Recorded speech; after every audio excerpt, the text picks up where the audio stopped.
Viva Maria Imaculada! Eu sou Fábio de Jesus por Maria e esse é o canal Subindo a Montanha.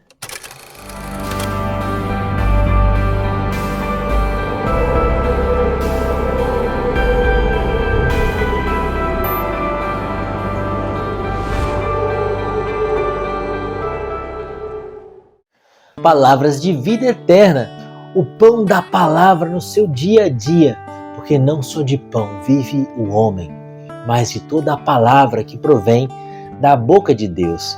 Hoje é sábado, hoje é dia 22 de abril de 2023 e o evangelho que a igreja nos propõe nesse sábado está no evangelho de João.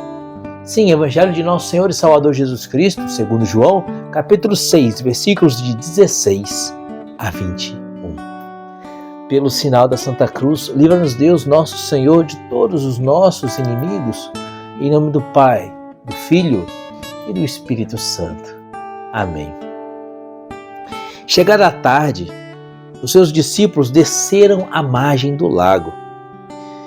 Subindo a uma barca, atravessaram o lago rumo a Cafarnaum. Era já escuro, e Jesus ainda não se tinha reunido a eles. O mar, entretanto, se agitava, porque soprava um vento rijo. Tendo eles remado uns 25 ou 30 estádios, viram Jesus que se aproximava da barca, andando sobre as águas, e ficaram atemorizados. Mas ele lhes disse: "Sou eu, não temais." Quiseram recebê-lo na barca, mas pouco depois a barca chegou ao seu destino. Palavra da salvação. Glória a vós, Senhor. Queridos, esse evangelho é a continuação do evangelho de João, capítulo 6, onde Jesus multiplica os pães. E ontem a gente meditava, no vídeo aqui do nosso canal, Jesus que multiplica os pães mostra que tem poder sobre os pães. E aqui Jesus, ainda no capítulo 6 de João, anda sobre as águas, mostrando que tem o poder sobre o seu corpo. Se ele tem o poder sobre o pão, ele tem o poder do seu corpo, ele pode transformar o seu corpo no pão. E aí em João 6, a partir do versículo 22, Jesus faz o discurso do pão da vida. Então estamos entre dois grandes ascendentes no evangelho do capítulo 6 de João. O discurso do pão da vida e a multiplicação dos pães. E unindo as duas coisas o evangelho de hoje. Jesus caminhando sobre as águas. E é um evangelho, a princípio, pequeno, curto. São poucos versículos, do 16 ao 21. Apenas 5 versículos. Mas são 5 versículos repletos de significado. Olha como é que já começa o evangelho de hoje. Chegada a tarde, os seus discípulos desceram à margem do lago. Querido, a tarde representa o final da vida do homem. Sim, amanhã representa quando o homem nasce, é a infância, a juventude amanhã. A tarde, o início da tarde ali, o horário do almoço, 14, 15 horas, é o homem adulto na meia-idade. E já ao entardecer, representa o entardecer da vida, representa o término da vida do homem, onde chega a noite. Na noite o que a gente faz? A gente dorme. Cada vez que a gente dorme, é como se fosse Jesus nos lembrando que um dia haveríamos de nos deitar e não levantar jamais. Nos deitar nesse mundo. E só levantaremos novamente nesse mundo com esse corpo quando vier a ressurreição da carne. Conforme nós cremos e rezamos no credo apostólico, no símbolo dos apóstolos, creio na ressurreição da carne. Sim, quando Jesus voltar no último dia, ele há de ressuscitar os vivos e os mortos. Ele há de julgar os vivos e os mortos. E os mortos ressuscitarão. Aqueles que fizeram obras boas com o seu corpo ressuscitado receberão o prêmio dessas obras boas e viverão com Jesus para sempre no alto da montanha. Aqueles que fizeram obras más, aqueles que fecharam a porta do coração de Jesus, aqueles que se recusaram a ouvir a palavra de Jesus, ressuscitarão com o seu corpo ressuscitado, receberão a paga desse mal no inferno. Então o entardecer representa o final da vida, as portas da morte. É como se Jesus falasse assim: o que acontece com o homem quando ele está às portas da morte? Mas muito mais grave do que a morte corporal é a morte espiritual. Romanos capítulo 6, versículo 23 diz que o salário do pecado é a morte. Esse entardecer, então, representa a margem do pecado. Sabe, quando a pessoa está sendo tentada por Satanás a cometer um pecado mortal, ainda não caiu na desgraça do pecado mortal, mas está na iminência ali da tentação. Satanás está tentando a alma, está tentando joelhar aquela alma para levá-la ao pecado mortal, e a alma combate. Esse é o entardecer, onde a gente precisa de quê? Do socorro do Senhor. Olha que lindo o evangelho, então. Chegada a tarde, muitas vezes a tarde chega para nós. Seja nos dois sentidos. E na verdade, nos dois sentidos a tarde vai chegar para nós. Vai chegar no sentido do final da vida, porque todos nós morreremos. E a tarde vai chegar também no sentido da tentação. Satanás muitas vezes virá nos tentar, muitas vezes vai se levantar contra nós. E Satanás muitas vezes vai levantar uma tempestade, um mar tempestuoso contra nós. E o que faremos? Chegada a tarde, os seus discípulos desceram à margem do lago. O lago e as águas profundas representam o poder de Satanás no mundo. Sim, porque se o homem cai no lago, ele se afoga e vai para o precipício, para o fundo do abismo, para a escuridão, onde não chega a luz. O fundo do lago, o fundo do mar é onde não chega a luz, aonde não há vida humana. Por isso é o símbolo do inferno. Chegada a tarde, eles desceram ao lago. Você está entendendo? Aqui representa a ação de Satanás, a tentação, quando Satanás se levanta contra uma alma para perdê-la. E também o outro sentido, quando a nossa vida chega ao fim. E Satanás, sabendo que pouco tempo lhe resta para perder a alma, ele se levanta para tentar a alma no último momento, para fazer com que a alma desespere da salvação, para fazer com que a alma peque e renegue a Jesus no último instante de vida e assim vá ao inferno. É uma luta a vida do homem sobre a terra. E é uma luta a vida do homem até no último segundo da sua vida, quando a morte o visita. Até ali, Satanás se levanta para tentá-lo, com todas as forças infernais, para tentar levar a alma para o inferno. Chegada a tarde, os seus discípulos desceram à margem do lago. À tarde, então, o fim da vida, a tentação satânica, à margem do lago, o reino de Satanás. Subindo a uma barca, atravessaram o lago rumo a Cafarnaum. Queridos, atravessaram o lago num barco. O barco te faz estar sobre as águas e não se naufragar com elas. O barco é símbolo da igreja.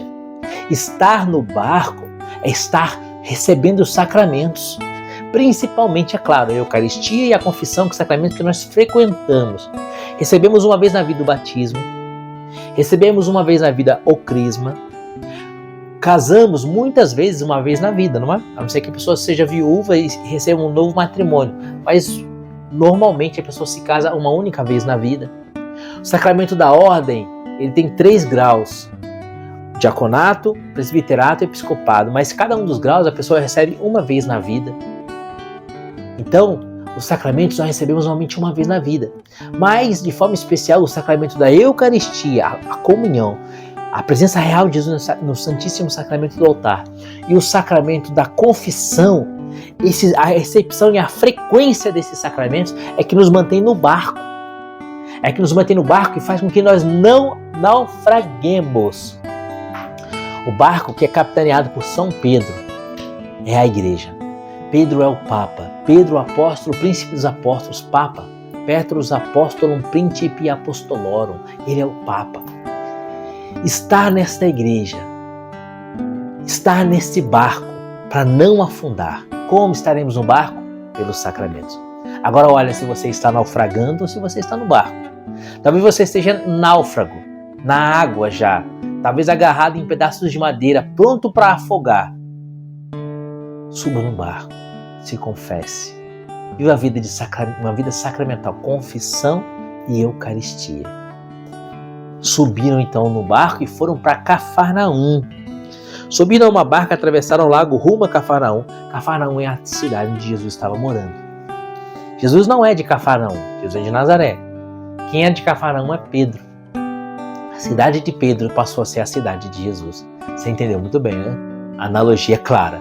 A igreja católica, apostólica romana é a cidade de Pedro, onde Jesus agora habita.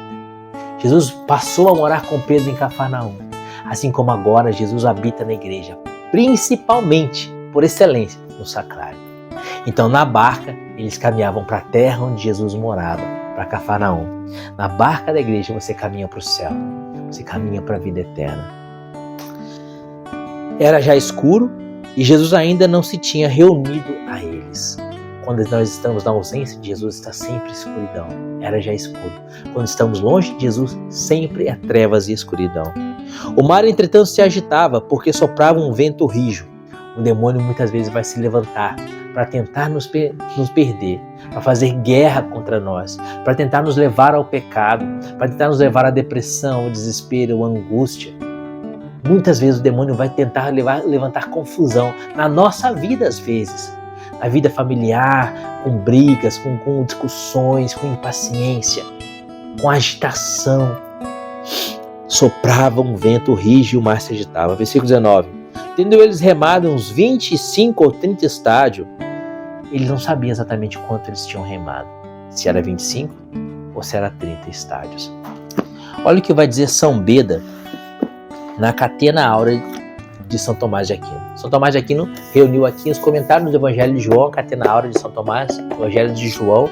Eu quero pegar a homilia de São Beda em Ionem, que é no capítulo 5. Em Ionem quer dizer em João, né?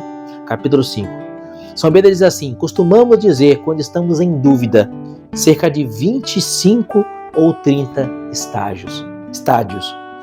Aqui São Beda diz que os apóstolos estavam na dúvida, quanto tempo eles já haviam remado, não tinham certeza se era 25 ou se era 30 estádios. Quando nós estamos longe de Jesus, porque Jesus não estava na barca, há escuridão e há dúvida. Nós não sabemos nem onde estamos. Nós temos dúvidas para onde vamos e de onde viemos. E essa dúvida gera o quê? Medo, pânico, pavor. E é exatamente isso que o demônio usa para a nossa perdição. Uma das maiores armas do demônio é o desespero. Levar a pessoa a desesperar por medo, por pavor, por ansiedade, por angústia, porque tem dúvidas. Queridos, mas se sua fé está firme na rocha, como você vai ter dúvida? Por isso nós precisamos firmar a nossa fé. Precisamos alimentar a nossa fé com doutrina católica. Estudar o catecismo da igreja, ouvir pregação, fazer formação, assistir os vídeos do Padre Paulo Ricardo. O Padre Paulo Ricardo é fantástico. Entre no site do Padre Paulo Ricardo, padrepauloricardo.org. É fantástico. Faça sempre um curso ali com o Padre Paulo. Estude a sua fé para que você não tenha dúvida. Para que o demônio não use essa dúvida contra você como uma arma. Eles não sabiam quanto tempo eles tinham remados. Se era 25 ou 30 estádios. Isso dá aproximadamente 5 quilômetros. Ou seja, estavam bem longe da margem. Estavam bem avançados no lago. Lembra o que significa o lago? O precipício e a ação de Satanás. Estavam bem avançados no lago. Tendo eles remado os 25 ou 30 estádios, viram Jesus que se aproximava da barca, andando sobre as águas, e ficaram atemorizados. Quando veem Jesus, eles ficam assustados, porque eles não conhecem Jesus. Não conhecem a Jesus à primeira vista. E Jesus andava sobre as águas. O que significa isso? O poder do inferno não pode nada contra Jesus. O poder do inferno não pode nada contra Jesus.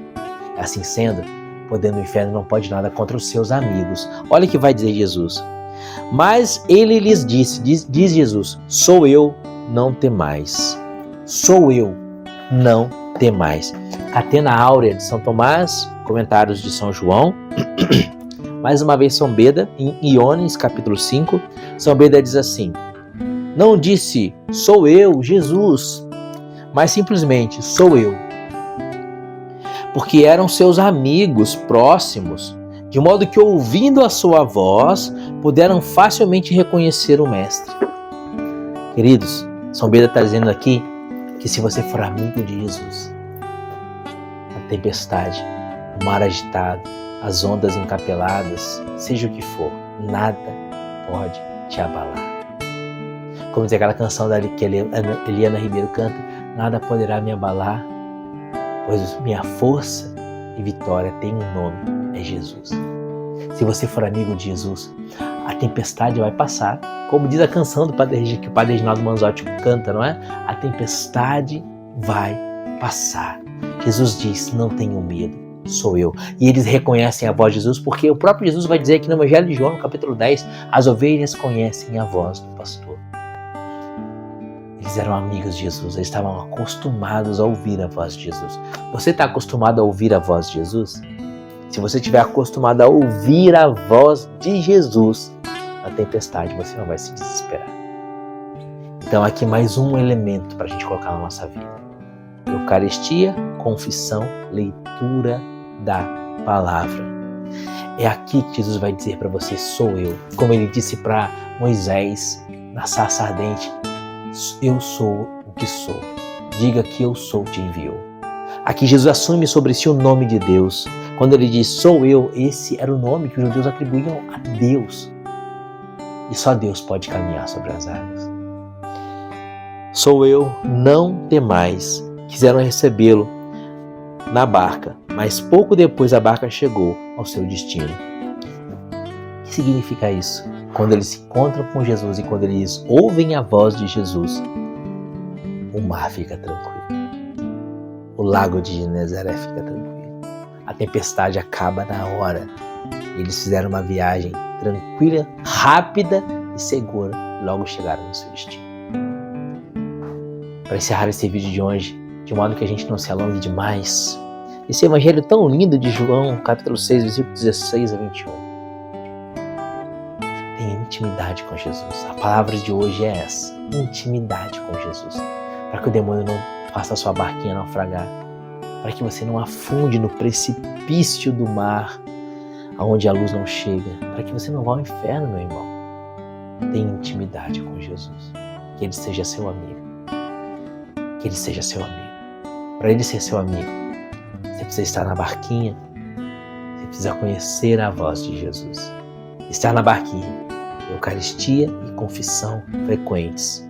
Ser amigo de Jesus, ouvir a sua palavra. Ouvir a sua palavra, ler e meditar as Escrituras. E é claro, obedecer aquilo que Jesus nos diz.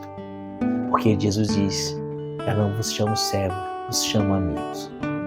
Amigos de Jesus são aqueles que ouvem e obedecem os seus mandamentos. Ouvem a sua voz, reconhecem a sua voz, que fala pela Sagrada Escritura, pela Sagrada Tradição, pelo Sagrado Magistério, e obedecem os seus mandamentos, que são os 10 mandamentos da lei de Deus e os 5 mandamentos da igreja. Você é amigo de Jesus? Você está na barquinha? Espero que sim. Mas se você não estiver, se você estiver naufragando no alto mar, sobe. Primeira coisa que você vai fazer nesse momento, sobe na barquinha, pela confissão. Confessando os seus pecados, individualmente com o sacerdote, uma boa confissão sacramental, você já sobe na barquinha. Pela Eucaristia você se mantém na barquinha. E aí a confissão, pelo menos uma vez por mês, e a Eucaristia no mínimo todo domingo, e durante a semana visitando a Jesus no sacrário, você vai estar na barquinha. E assim, você vai ouvir a palavra, conhecer a voz de Deus. E quando a tempestade precipitar sobre a sua vida, você vai poder ouvir a voz de Jesus que diz, sou eu. E vai poder ver o Senhor andando sobre as águas. Fazer com que as águas tempestuosas, que aquele mar agitado, se torne um lindo lago, tranquilo, sereno. Você pode chegar tranquila na outra margem. E o que tinha na outra margem? A cidade de Cafarnaum, a cidade onde Jesus morava. Você vai chegar tranquilo no alto da montanha. E Deus te abençoe. E viva Maria Imaculada.